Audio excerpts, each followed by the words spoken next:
வணக்கம். மாண்புமிகு முதலமைச்சர் மு.க. ஸ்டாலின் அவர்கள் ஒவ்வொரு நாளும் மக்கள் நலத்திட்டங்களை தீட்டி செயல்படுத்தி வருகிறார். அவற்றில் முதன்மையானவற்றை தொகுத்து என்றும் முதல்வர் என்ற தொகுப்பில் காணொலியாக பார்த்து வருகிறோம். அதன்படி இந்த வாரம் நடந்த முக்கியமான நடவடிக்கைகளை தற்போது பார்க்கலாம். இது என்றும் முதல்வர்.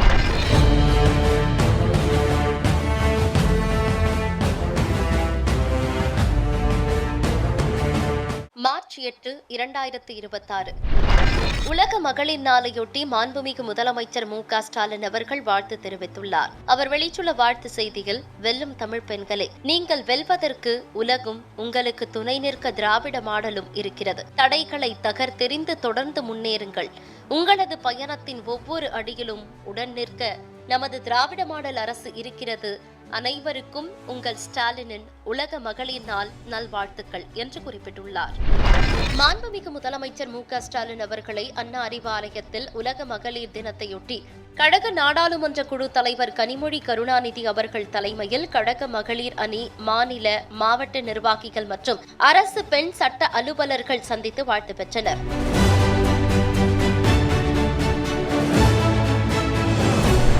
கொளத்தூர் சட்டமன்ற தொகுதிக்குட்பட்ட பகுதிகளில் வடசென்னை வளர்ச்சி திட்டத்தின் கீழ் சென்னை பெருநகர் வளர்ச்சி குழுமத்தின் சார்பில் பெரம்பூர் நெடுஞ்சாலையில் 4,20,00,000 ரூபாய் செலவில் மேம்படுத்தப்பட்ட முரசொலிமாறன் பூங்கா மற்றும் முத்தமிழ் அறிஞர் கலைஞர் நூற்றாண்டு நாணயம் நினைவு தூண் ஆகியவற்றை மாண்புமிகு தமிழ்நாடு முதலமைச்சர் மு.க.ஸ்டாலின் அவர்கள் திறந்து வைத்தார்.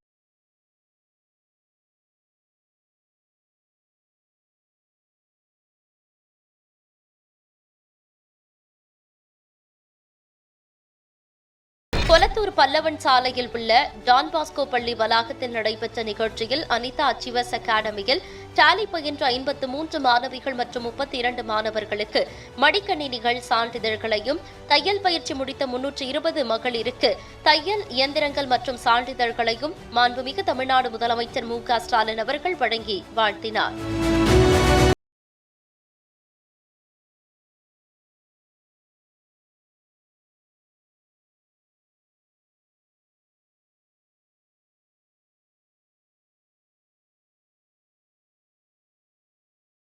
புத்தாடைகள் மற்றும் ரம்ஜான் பண்டிகையை முன்னிட்டு 3,200 முஸ்லிம் சகோதர சகோதரிகளுக்கு நலத்திட்ட உதவிகளை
கழகத் தலைவர் மாண்புமிகு முதலமைச்சர் மு.க.ஸ்டாலின் அவர்கள் திருச்சிராப்பள்ளி சிறுகனூரில் நடைபெற்ற ஸ்டாலின் தொடரட்டும் தமிழ்நாடு வெல்லட்டும் கழகத்தின் 12வது மாநில மாநாட்டில் கலந்து கொண்டார்.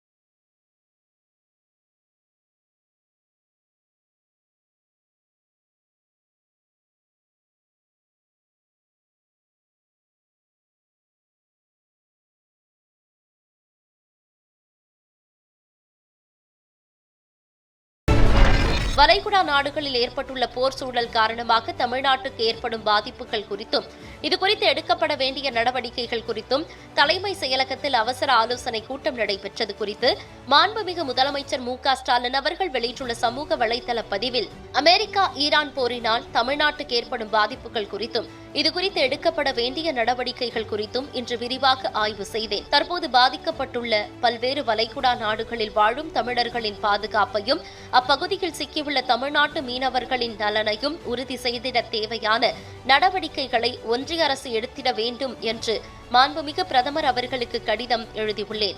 இந்த போரால் ஏற்பட்டுள்ள எரிவாயு தட்டுப்பாட்டினால் பொதுமக்களும் வணிக நிறுவனங்களும் தமிழ்நாட்டின் குறு சிறு மற்றும் நடுத்தர தொழிற்சாலைகளும் எந்த விதத்திலும் பாதிக்கப்படாமல் இருப்பதை ஒன்றிய அரசு உறுதி செய்ய வேண்டும். குறிப்பாக வணிக எரிவாயு தட்டுப்பாட்டால் பாதிக்கப்பட்டுள்ள உணவகங்களுக்கு தேவையான அனைத்து மாற்று ஏற்பாடுகளும் செய்யப்பட வேண்டும் என்றும் தேவைப்படும் கூடுதல் மின்சாரத்தை பெற்று வழங்கிட வேண்டும் என்றும் வலியுறுத்தியுள்ளேன் என்று குறிப்பிட்டுள்ளார். சென்னை மெரினா கடற்கரையில் 1,43,00,000 ரூபாய் செலவில் அமைக்கப்பட்டுள்ள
வெற்றி பெற்ற 54 வெற்றியாளர்களுக்கு பாராட்டு சான்றிதழ்களை வழங்கி அவர்களுடன் குழு புகைப்படம்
புதுக்கோட்டை மாவட்டம் நத்தம்பண்ணை கிராமத்தில் 36 கோடியே 78 லட்சம் ரூபாய் மதிப்பீட்டிலும் மற்றும் நாகப்பட்டினம் மாவட்டம் நாகப்பட்டினம் நகரத்தில் 43 கோடியே 78 லட்சம் ரூபாய் மதிப்பீட்டில் 3 புதிய டைட்டில்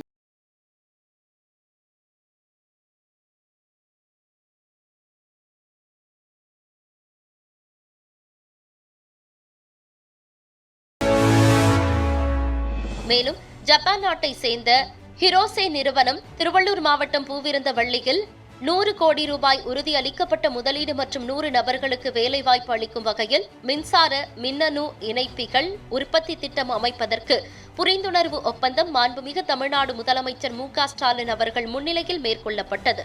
தொடர்ந்து எரிசக்தித்துறை மேம்பாடு தொடர்பாக தமிழ்நாடு அரசுக்கும் கலிபோர்னியா பல்கலைக்கழகம் பெர்க்லி இடையே புரிந்துணர்வு ஒப்பந்தம் மேற்கொள்ளப்பட்டது. மார்ச் 12, 2026 கழக தலைவர் மாண்புமிகு முதலமைச்சர் மு.க.ஸ்டாலின் அவர்கள் மதுரவாயல் தெற்கு பகுதி கழகத்தின் சார்பில் போரூர் நார்ச்சந்திப்பு பகுதியில் நிறுவப்பட்டுள்ள பேரறிஞர் அண்ணா மற்றும் முத்தமிழறிஞர் கலைஞர் ஆகியோரின்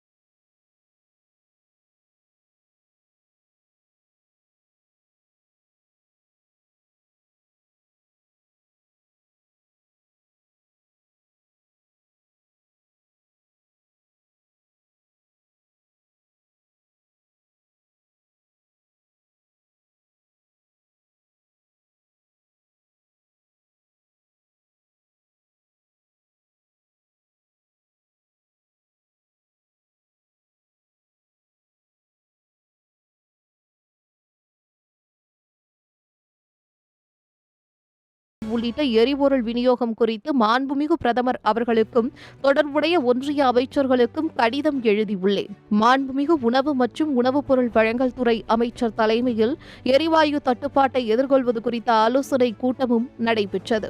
இவ்விவகாரத்தில் ஒன்றிய அரசு மேலும் தீவிரமாக கவனம் செலுத்திட நாடாளுமன்ற வளாகத்திலும் எதிர்க்கட்சியினர் ஆர்ப்பாட்டம் நடத்தியுள்ளோம். போதுமான எரிபொருள் கையிருப்பில் உள்ளதாக ஒன்றிய அரசின் சார்பில் தெரிவிக்கப்பட்டு வரும் நிலையில் பொதுமக்கள் யாரும் அச்சப்படவோ பதற்றம் கொள்ளவோ வேண்டாம் என்று கேட்டுக்கொள்கிறேன்.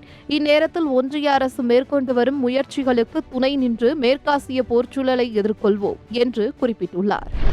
மாண்புமிகு தமிழ்நாடு முதலமைச்சர் மு.க.ஸ்டாலின் அவர்கள் உச்சநீதிமன்ற தீர்ப்பை வரவேற்று ஓபிசி பிரிவினருக்கு இழைக்கப்பட்டு வருகிற அநீதிக்கு ஒன்றிய அரசு தீர்வு காண வேண்டும் என்று வலியுறுத்தியுள்ளார். அவர் வெளியிட்டுள்ள சமூக வலைதள பதிவில் ஓபிசி மக்களின் நீதிக்கான பல்லாண்டு போராட்டத்துக்கு மாபெரும் வெற்றி. ஓபிசி கிரீமி லேயர் பிரிவினர் நிர்ணயம் தொடர்பாக மாண்புமை உச்சநீதிமன்றத்தின் தீர்ப்பை வரவேற்கிறேன். இத்தீர்ப்பானது கிரீமி லேயர் நிர்ணயத்தின் போது ஊதிய வருமானத்தையும் தொழில் அல்லது சொத்து மூலமாக ஈட்டும் வருமானத்தையும் ஒரே தட்டில் வைத்து பார்க்க கூடாது என்று கூறியுள்ளது. ஓபிசி மக்களின் நியாயமான உரிமைகள் கிடைக்காமல் போவதில் இருந்து பாதுகாக்கிறது. குடிமை பணி தேர்வுகளுக்கான தகுதி வரையறை தொடர்பான உயர்நீதிமன்றங்களின் தீர்ப்புகளை உறுதி செய்துள்ளது. பல்வேறு துறைகளின் வேலை வாய்ப்புகளில் ஓபிசி மக்களுக்கு எதிராக இருந்த பாகுபாட்டை நிராகரித்திருக்கிறது.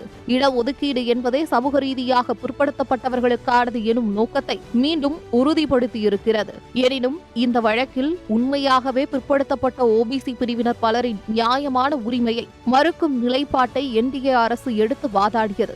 அது மட்டுமில்லாமல் முன்னேறிய வகுப்பினருக்கான பொருளாதார ரீதியான இடபிள்யூஎஸ் இடஒதுக்கீட்டை கொண்டு வந்து இடஒதுக்கீட்டுக்கான அடிப்படையாக அரசியலமைப்பு சட்டம் வகுத்து தந்த வரையறையை மீறியது. மண்டல் குழு அடிப்படையிலான இடஒதுக்கீட்டு அமலுக்கு வந்து 30 ஆண்டுகளாகியும் நாட்டின் பல முன்னணி உயர்கல்வி நிறுவனங்களிலும் ஒன்றிய அரசு பணிகளிலும் பல ஓபிசி பணியிடங்கள் இன்றும் நிரப்பப்படாமலேயே உள்ளன. மருத்துவ படிப்புகளுக்கான அகில இந்திய தொகுப்பில் 27% ஓபிசி இடஒதுக்கீட்டை உறுதி செய்தது உள்ளிட்ட பலவற்றிலும் திமுக கழகம் சமூக நீதிக்காக தொடர்ச்சியாக போராடி வருகிறது. சமூக நீதிக்கான நம் போராட்டம் தொடரும். ஏற்கனவே குடிமை பணி தேர்வுகளில் தேர்ச்சி பெற்றும் தங்களுக்கான இடங்கள் மறுக்கப்பட்ட ஓபிசி தேர்வாளர்களுக்கு ஒன்றிய அரசு கூடுதல் பணியிடங்களை உருவாக்கி அரசியல் அமைப்பின் சமத்துவ நெறியோடு செயல்பட்டு அவர்களுக்கு இழைக்கப்பட்ட அநீதிகளுக்கு தீர்வு காண வேண்டும் எனவும் வலியுறுத்துவதாக குறிப்பிட்டுள்ளார். மருத்துவ பணியாளர் தேர்வு வாரியத்தின் மூலமாக மகப்பேறியல் மற்றும் மகளிர் மருத்துவ துறையில் 182 சிறப்பு மருத்துவர்களும், கதிரியக்கவியல் துறையில் 37 சிறப்பு மருத்துவர்களும், தடயவியல் மருத்துவ துறையில் 24 சிறப்பு மருத்துவர்களும், முதியோர் மருத்துவ துறையில் 6 சிறப்பு மருத்துவர்களும், இருதய அறுவை சிகிச்சை துறையில் 1 சிறப்பு மருத்துவரும் என மொத்தம் 250 சிறப்பு மருத்துவர் பணியிடங்களுக்கு தேர்வு செய்யப்பட்டவர்களுக்கு பணி நியமன ஆணைகளை மாண்புமிகு தமிழ்நாடு முதலமைச்சர் மு.க.ஸ்டாலின் அவர்கள் வழங்கினார்.